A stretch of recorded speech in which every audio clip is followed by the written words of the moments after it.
Well, hello all. Thank you for joining us here at ASPI. A great welcome to you all, particularly those who have joined us in the building. It's not a live event, but it is being recorded, so people will have the opportunity to see it and watch it when it is posted. So it is on the record, and we are due to wrap up around about 2:55. I'll make sure that I manage myself, my own timing, as well as possible to give you guys here an opportunity to ask Sir Stephen some questions on all things AUKUS. But it is really fabulous to have you all here. I know there are people from across government, multiple agencies and departments, industry, civil society, and it really is always a great opportunity to have Sir Stephen Lovegrove in Canberra. He has played many important roles in the UK. His current one as important as any of the previous as the Prime Minister's Special Representative on all things AUKUS. And it's great to have Stephen in Canberra at any time. But I think right now a public focus on AUKUS, not just a classified government one, is more relevant than at any time since the partnership burst onto the national and international stage almost 4 years ago. So it's very much perfect timing to welcome you to Canberra and to ASPI, Sir Stephen. Thank you very much, Justin. It's great to be here. Wonderful. And in 2020 and 2021, as Australia and the UK were devising the AUKUS plan, it was revolutionary technology that was at the heart of the long-time partners wanting to turn the political prose of trusted and reliable into practical solutions. So AUKUS came after the first of the critical technologies, 5G, was resolved by the three nations. The hard yards done on that technology were, in my view, instrumental in the trust gained to launch upon the AUKUS venture. Whether 5G or submarines, the issue came down to the intent and capability of one's adversaries.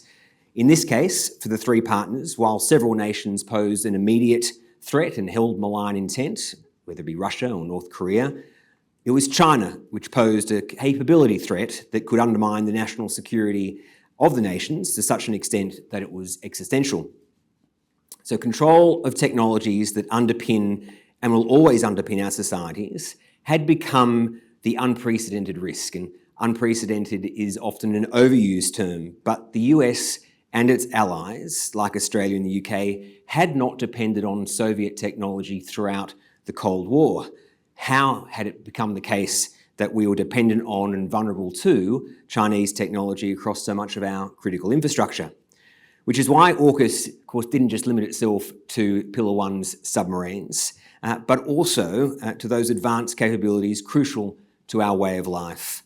And if Scott Morrison was here, Australia's Prime Minister at the time, he would say, and as Stephen and I can attest, having been part of the negotiations, the need to land on Pillar 2 became just as important for the principles as nuclear submarines. So in addition to Pillar 1, today we'll hear Stephen's views on why we need to persist with Pillar 2 and ensure its success and not allow it to be forgotten while, of course, the shinier submarines get all the airtime. The other element that is often easily forgotten is that AUKUS isn't a bilateral relationship between Australia and the US, and that the UK plays a vital role. And so, Stephen, that's where I wouldn't mind starting with you today. The US alliance in Australia gets a lot of attention.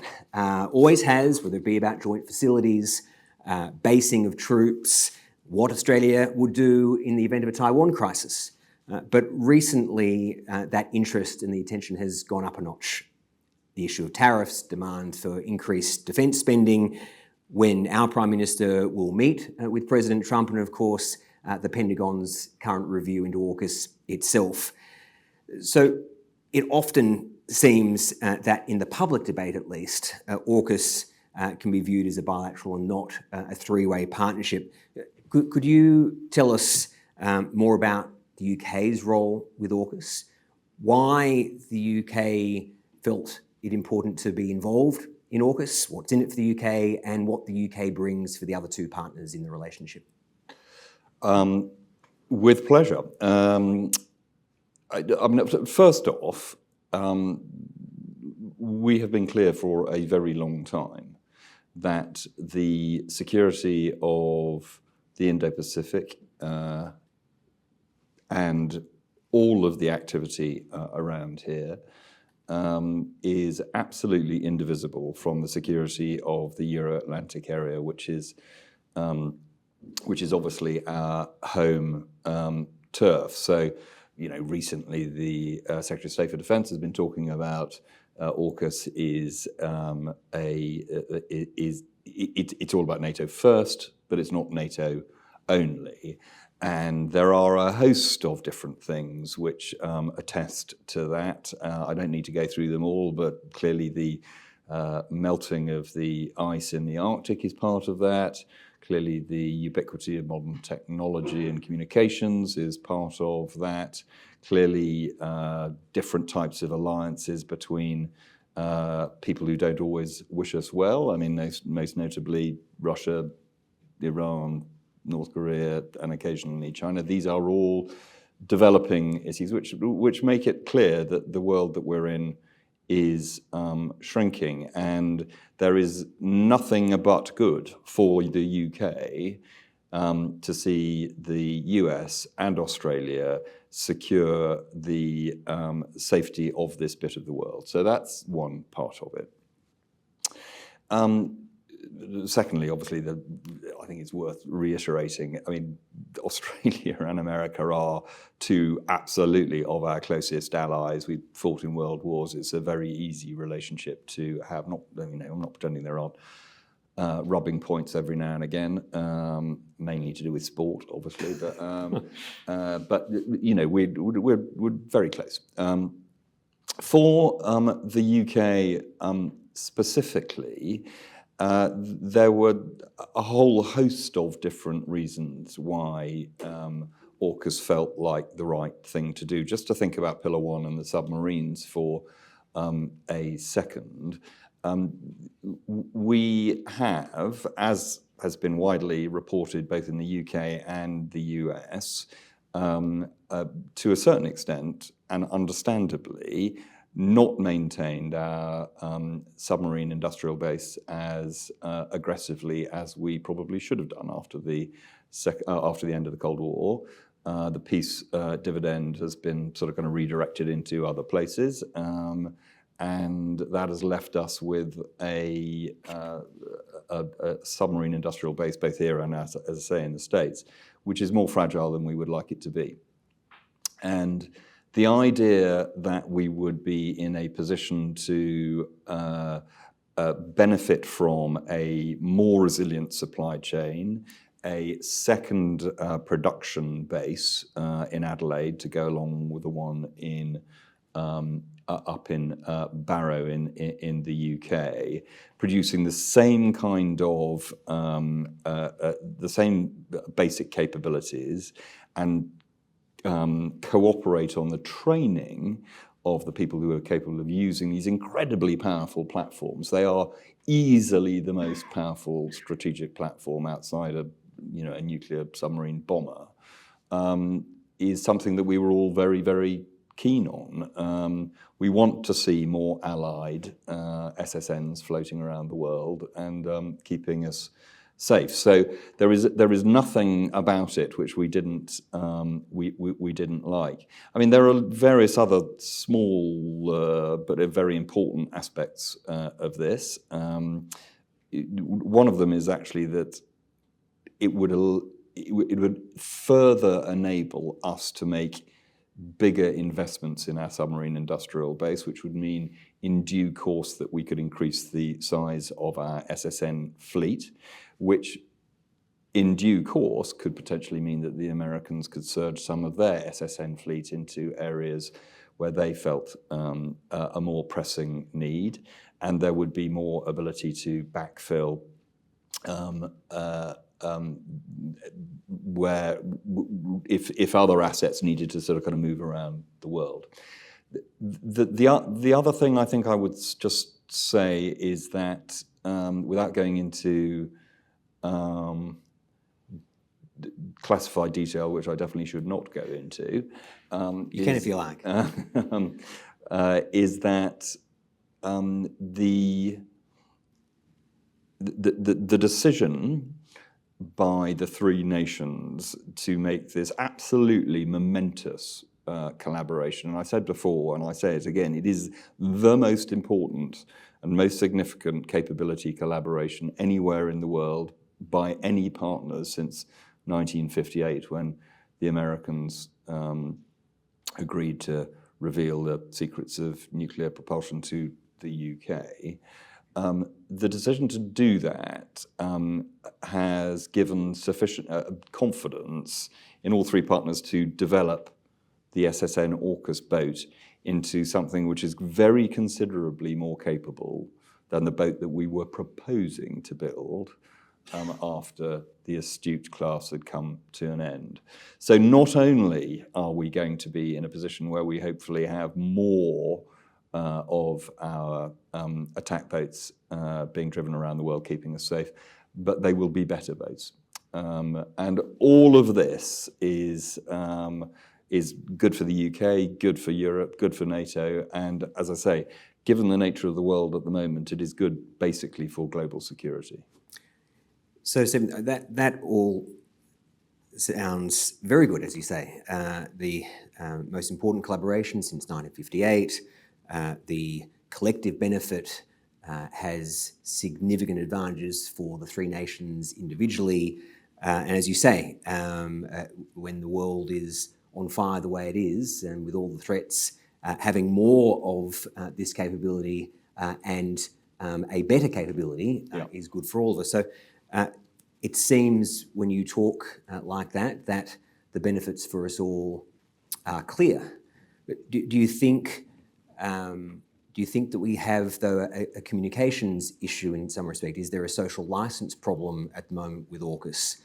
Or do you, in coming to Australia, see a distinction between what you grapple with each day in the UK from that capability perspective, that you come to Australia and it's not just a capability challenge but a communications challenge? Is there a difference between the UK's history of nuclear policy, nuclear involvement, the fact that the UK is so involved in Russia's war on Ukraine and hybrid warfare throughout Europe, in a way that perhaps Australia has not had those conversations? So do you think, despite everything that you said, why AUKUS was so important and why we need AUKUS to work, do you think that there is any type of comms or social license problem across the nations?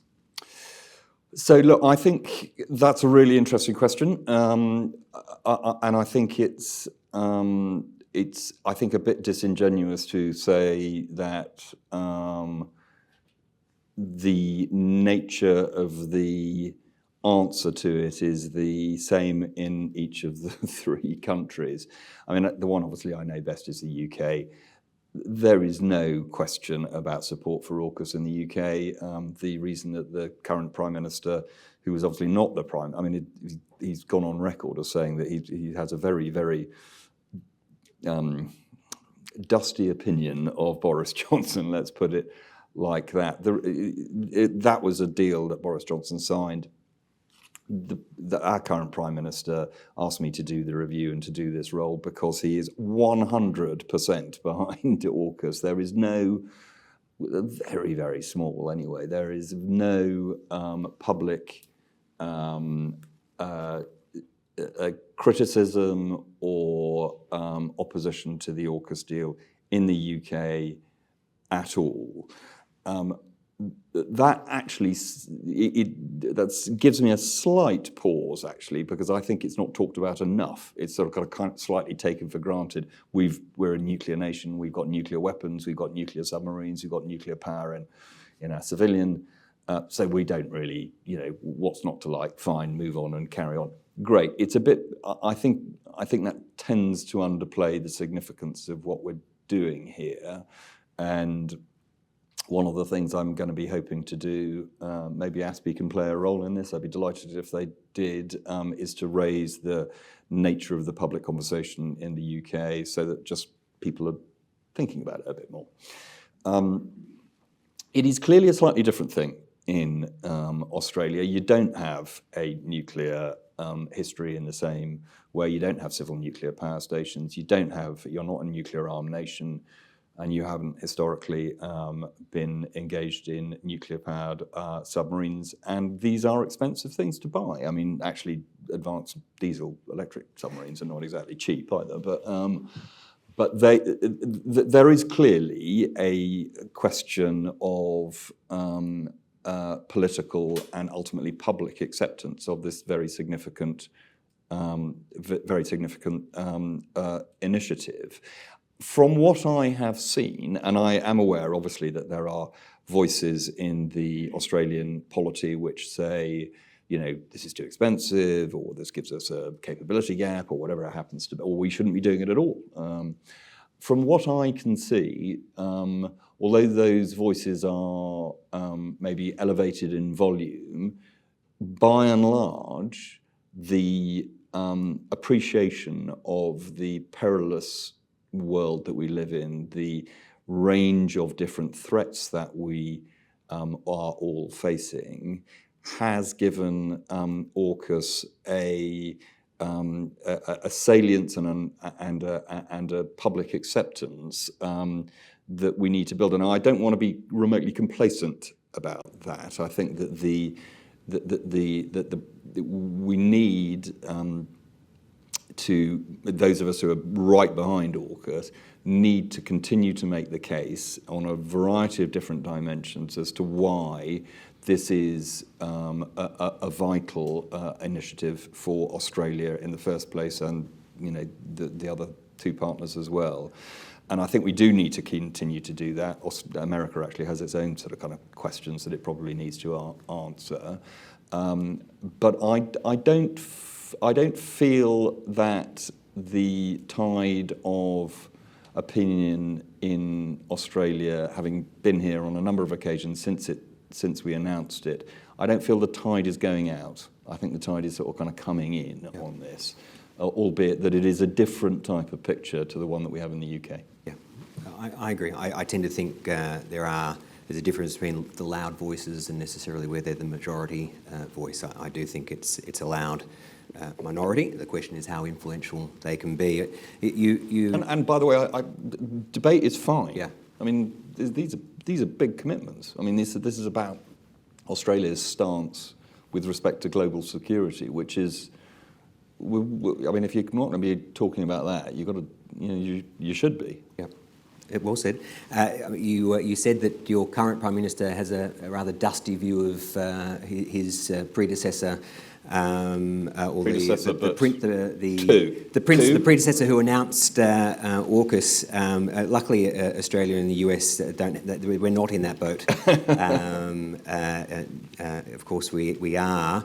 But despite all three nations having some level of partisanship, AUKUS has survived changes in all three countries.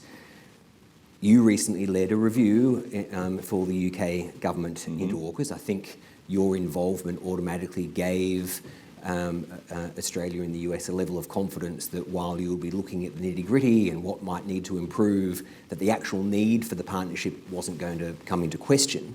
That review hasn't been made public, but are you able to share with us what your underlying thinking was, whether you made recommendations just for your own government or whether there were recommendations for the three nations as a whole?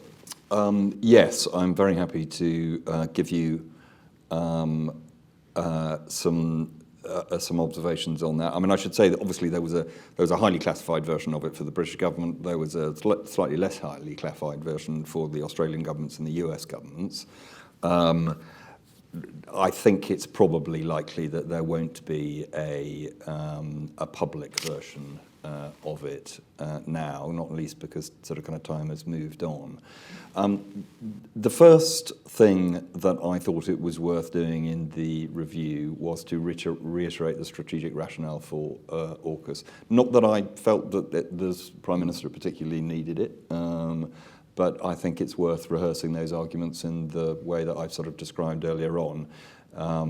And as I was doing so, I found them sort of kind of more compelling than I even did sort of 3 or 4 years ago. Then talked about Pillar 1.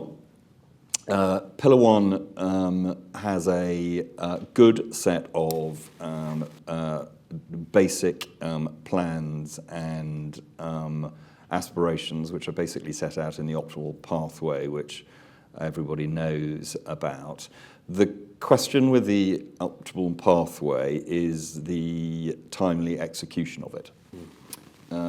And I wanted to make sure that we were going absolutely hell for leather in the UK to be able to fulfil not only the UK's needs, but to the extent that the Australian programme was going to rely on the UK, which it will in large part for a bit, and ultimately we will rely on the Australian programme actually, we were going to be able to hit those targets in the right way, and I made some suggestions and recommendations about that.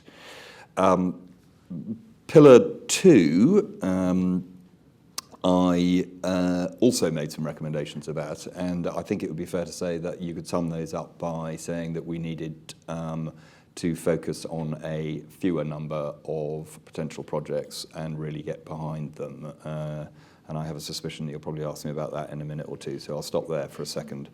I made some observations which are of interest to boring bureaucrats about the way in which governance was working.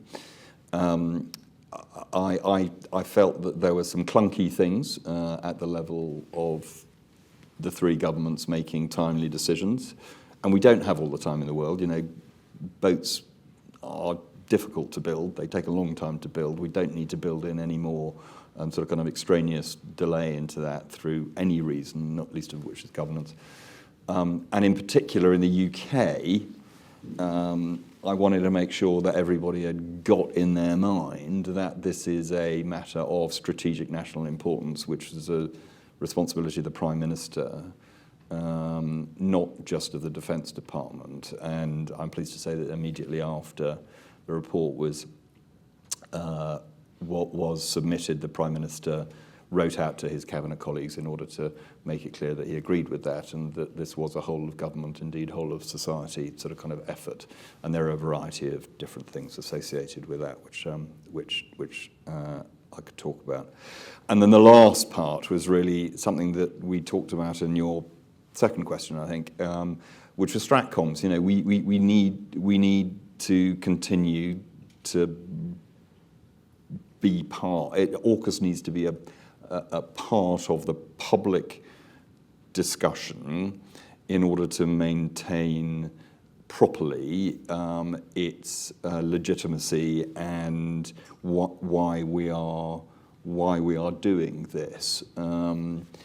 As somebody said to me a couple of days ago, you know, you don't buy a Lamborghini in order to take the children to school. I mean, you if you're going to do something like this, you've got to explain why you're making such a very big commitment. So there's different types of messages, different emphases for different audiences, but we need to do probably a bit more on that. So that was really the nature of the report, and we are making progress on all of those fronts. Sometimes a couple of them are a bit slower than I would like, a couple of them slightly quicker than I was expecting, but we are making progress on all of them. And was part of your recommendation to government and part of what the UK committed to was AUKUS as a whole, Stephen? Or did you separate, obviously necessarily that they are two different elements, Pillar 1, Pillar 2, submarines, border capabilities. Did you continue to treat AUKUS as a partnership that needed to work on the two tracks at the same time? Was there any type of separation that you were suggesting? Or were you no, I mean, in reality, you know, building nuclear-powered submarines is kind of its own thing. It clearly needs to have its own governance and all the rest of it. But there's no question in my mind that Pillar 2 is an essential part of the AUKUS enterprise. There's a variety of reasons for that. One of them is that boats take a long time to build. Some of these other technologies can be deployed a bit sooner, and they are powerful technologies which will hold our adversaries' assets at risk in the timescale which we may need them to be held at risk. So, that is important. I also know that our adversaries do not like AUKUS. They really just do not like AUKUS. They don't like the reaffirmation of partnership. They don't like the reaffirmation of allied solidarity. They don't like the sense that we are trying to put one and one and one together and make more than three. They are uncomfortable with everything that it represents, and that goes as much for Pillar 2 as it does for Pillar 1. I mean, I have to say that I think that the extent to which we can weave aspects of Pillar 2 into Pillar 1 is a good thing, because I think I just think that's mutually reinforcing, and indeed I think that that's probably where, in large part, we might be going. So, let's do what we can. But I mean, both pillars are very, very important. And I'm assuming if one of your recommendations was not to consider expanding into more and more capabilities in Pillar 2, or to refine, make sure that we concentrated on the most important, that you weren't immediately proposing an expansion of AUKUS beyond where it currently is, and it was the proposal, the recommendation, we need to get what we set out to do right first? Broadly, I think that we need to, not too many Americans in the audience, so I think I can say this, get some runs on the board. They can think about it in baseball terms. Yeah, exactly. A lot of what we need to concentrate on at the moment is execution. Yeah. Let's not sort of kind of get ahead of ourselves, and that goes for both Pillar 1 and Pillar 2. Now, having said that, I have no problem whatsoever with the idea of a fourth country coming into one of the Pillar 2 projects, if it makes sense, if it doesn't delay us, if they're bringing value, if it strengthens alliances and the alliance system sort of kind of in general. That's great, but let's not, let's think about the executability of what we have first off. I also have no problem whatsoever in making the portfolio of Tier 1 projects in Pillar 2 greater than it might be today or tomorrow. Fine, but let's just make sure that the Tier 1 projects that we are doing at the moment are being executed as quickly and effectively as we can. Makes sense. To plug something that the team here at ASPI have worked on over the past few years, we call our critical technologies tracker. The team has looked at 64 of the critical technologies that Australia, US and UK look at from a society security perspective. And in terms of high-end research, 57 of those 64 technologies are led by China's institutions and government-related entities and companies. What is interesting as part of that is not just the alarming nature of China's lead in high-end research, but then when you form as a collective the AUKUS partners, the gap between China's lead and AUKUS as a collective closes. And then if you add in other partners of the three AUKUS partners, the Japanese, the South Koreans, the Canadians, the gap closes even more, and that real competitiveness in these core areas of technologies comes forward. So what you're suggesting is... I could hear you fine. Oh, yeah. That's the most important thing. So the message being set out to achieve what we've said we would, but if there are opportunities for some of our broader partners to come on board, particularly some of those individual projects within Pillar 2, we should make sure we don't miss those opportunities. Okay, so that I hadn't read that. I hadn't read that research. That first part of it is an alarming thing that we need to sort of kind of really take notice of. It's reassuring that if we are capable of collaborating, we can close that gap pretty quickly.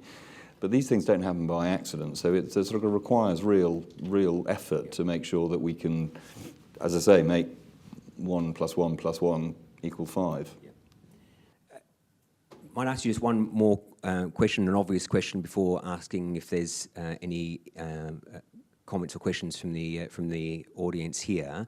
But obviously, your review confirmed the importance of AUKUS to the UK and to the three nations as a whole for the reasons you set out. We're in the middle of coming towards the end of the Pentagon's review that was announced in just last month. That review is causing a little bit more anxiety here in Australia than your review resulted in. Are you involved in the work that the Pentagon is doing? Are you being asked to help them understand why AUKUS is so important? Do you see it again as just a natural part of what new governments should do in terms of review existing policies and activities? Or do you think that there is something that we should be concerned about by way of a potential outcome?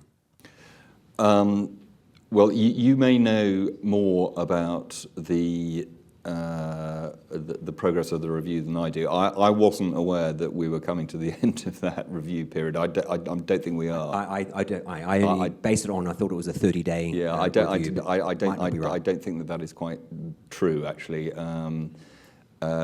So I think there's a bit of a way to go. I do, as it happens, think that it is completely right and proper, not merely legitimate, but probably advisable for new governments to come in and have a look at these things. I mean, you know, they're very expensive, they're very important, and they need to assure themselves that they're in the national interest in the way that they sort of kind of interpret it and how they've just been elected. I can tell you for a fact that the US Navy is completely committed to AUKUS Pillar 1. In particular, they are very seized, let's just say, of the importance of Surf-West to power projection into the Indian Ocean and to be able to create a new facility for the sustainment of their existing fleet. So I am anticipating that we will be in a position to reinforce and give, you know, supportive perspectives to the review. We've received messages that we will obviously be consulted. I think Australian colleagues have received very similar messages as well. I think there's a way to go yet, though. I'm not, you know, the AUKUS needs constant love and attention. I mean, it needs people to sort of be, you know, it's a huge thing. It is protean, and it will change its shape a bit as time goes on, and that's quite right too. You know, let's keep paying attention to it, and that's why I'm always pleased to do sort of kind of sessions like this, because I think the better people understand it, the more we will be able to do that. Agree. Thank you. Right. Audience, anyone with a question for Sir Stephen? Hey, Sir Stephen. I'm Major General. Thank you. I'm Major General Hugh Megan. I'm head of the Advanced Strategic Capabilities Accelerator. I've got two questions for you. First of all, thank you for your presentation and coming and enlightening us with the views. You made mention in your AUKUS review that you and your Prime Minister acknowledged the requirement for a whole of government, indeed whole of nation effort with respect to defence.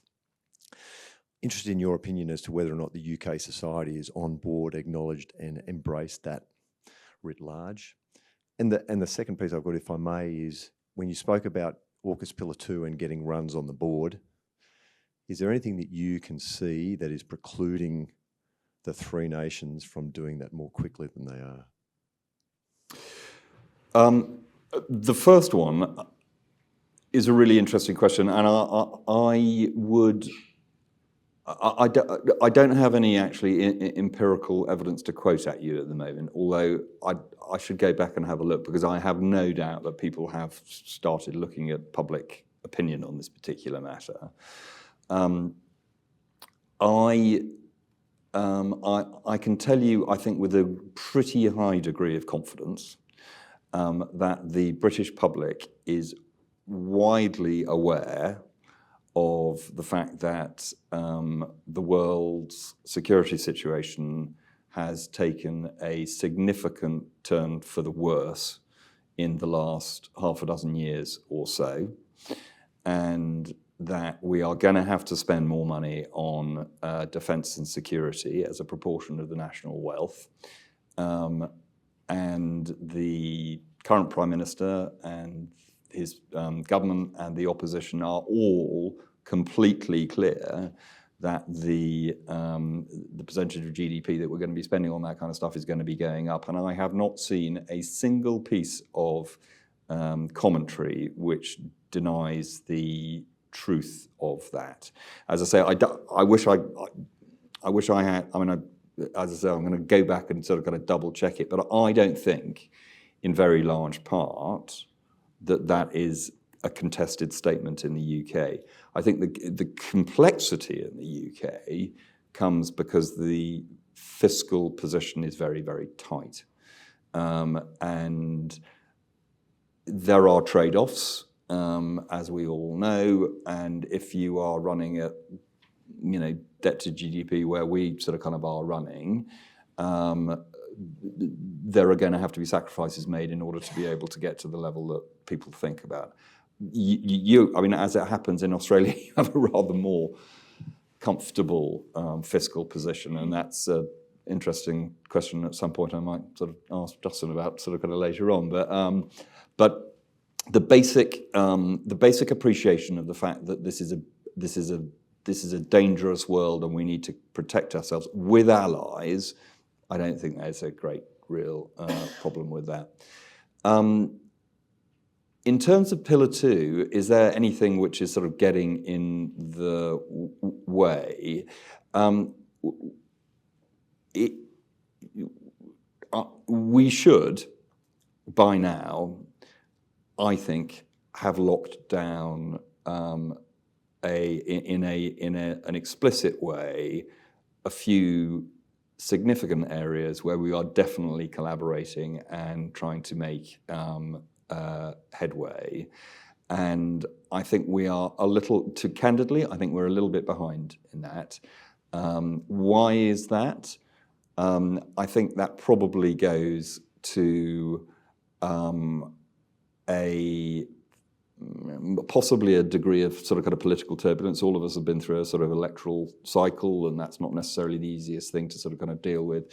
But I think basically, in today's world, it is quite difficult to identify something where areas where it is obviously the right type of area where all three nations can contribute and all three nations can derive value from it.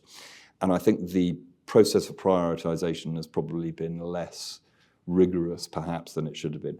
As it happens, in the last month, I think we've made very big strides on that particular subject, not entirely, certainly because of my review, but I think the recognition that we do need to sort of, neck down on some of this stuff has landed, and is happening now. Excellent.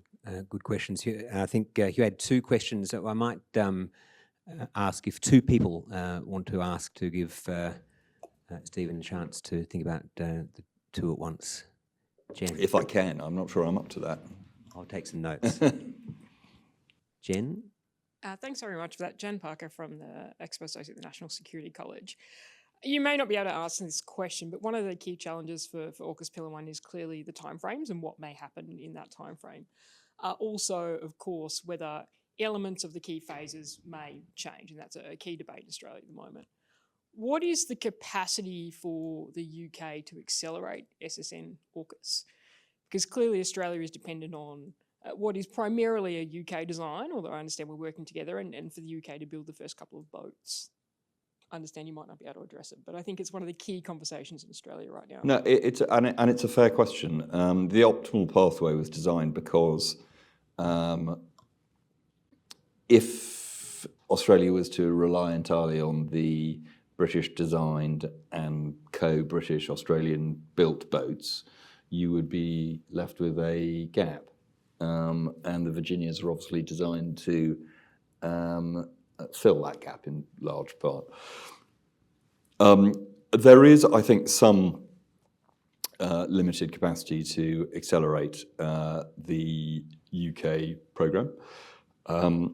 And we are going through the process at the moment of sort of kind of very rigorously scrubbing the assumptions behind it.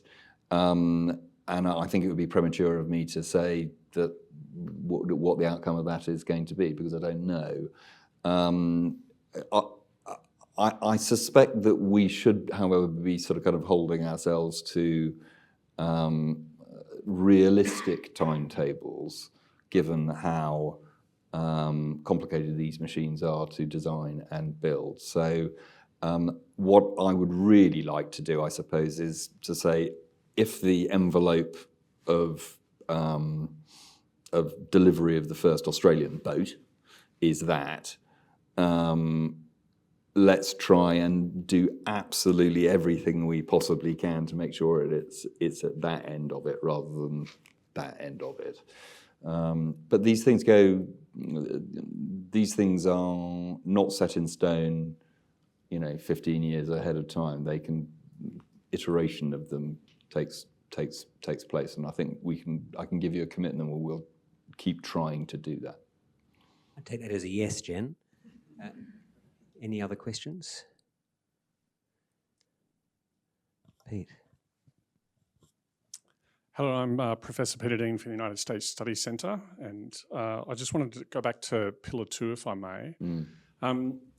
You spoke about Pillar 2 being a whole of government, whole of nation effort, and if you look at the R&D sectors in Australia and the UK, the sort of hub and power of those R&D sectors largely reside in our university environments, and that's very different, say, to the way the US is organised. In your review or in your thinking, have you had engagements with, for instance, UKRI and the broader research bodies in the United Kingdom across the whole of the UK government, as opposed to just what's sort of residing in defence, and is that part of your agenda? Yes, I didn't actually say Pillar 2 was a whole of government exercise. AUKUS is a whole of government exercise, and it's more of a whole of government exercise, if you see what I mean, in Pillar 1, because of the nature of the colossal nature of the industrial exercise that you need to engage in. Pillar 2, yes, we did talk to academics in a variety of different spheres, and you're absolutely right. There is in some of the areas that we're talking about, the focus in the States is less in the universities and more in the gigantic sort of kind of tech companies that they've got going on there. We don't have that. We do have lots of capability in the university sector, and meshing those things is not completely straightforward, but we are very, very seized of the need to make sure that the universities are part of the answer here.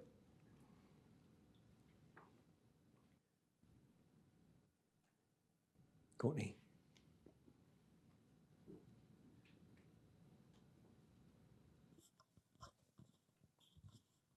Thank you, Putri. Courtney Stewart, Senior Resident Fellow at ASPI. A lot of the debate in this country focuses on not 1 and 2, but also a future Pillar 3. The ideas out there are space, critical minerals, and even a human element of exchanges. I just wanted to know what your thoughts are on those discussions. Thanks. All critically important. All areas where we can definitely collaborate. All areas where I hope we will be able to collaborate. all areas where I would not like to see too much focus being pulled from what we have on our plate at the moment, which is sort of enough to be going on with. Let's prove that we can do what we said we're going to do with Pillars 1 and 2 probably first. We've got enough time, Stephen, for another question from the audience. But while I'm looking for a hand raised, your particular role, the special rep for the Prime Minister, when you come out to Australia, when you go to the US, do you have at the moment a counterpart in Australia or the US? Do you think that the other two countries need a direct counterpart for you? Is it something to flow from the Pentagon review and potentially a future Australian review here? Candidly, yes, I think it would be helpful. As I said earlier on, AUKUS is leader-level activity. Now, you can design the support to the leader in different types of ways. As it turned out, the Prime Minister I did give him a number of options actually, and appointing me was definitely not number one on the list. But that's the choice that he's sort of got to taken, and that's fine. I don't have a sort of an analogue in either system at the moment, and I think probably it would be helpful if something similar were to emerge in both systems. I mean, it did used to, it certainly did used to exist a bit in the American system, but with the change of administration, it doesn't anymore. Connectivity and might help also with the Stratcoms issue. And it might indeed, yeah, absolutely. Is there a final question before we thank Sir Stephen? Well, if not, Stephen, let me thank you on behalf of the team here at ASPI, everybody in the room. You have some people in key areas who are working on AUKUS, both pillars, at the practical level, the policy level. You've got people in industry who are doing a lot of the innovation work, and you've got people in civil society. A couple of people asked you the questions from key areas of civil society who understand the importance of AUKUS, why AUKUS came about, and why we need AUKUS to succeed. So all the best for your particular role. I hope your trip here gets you what you need and gets Australia and the UK and US what they need, and best of luck with everything to come. Hope to see you back out here in the not too distant future. Well, Julian, Justice, sorry. I mean, thank you very much indeed for inviting me here. It's always a great pleasure to sort of be with Australian colleagues. I'm delighted to be in a position to be able to talk about this stuff, and thank you for the support that everybody in the room is giving to us. Wonderful. Thank you.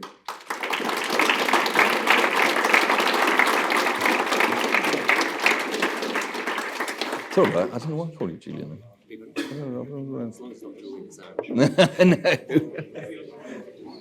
No. No, I don't.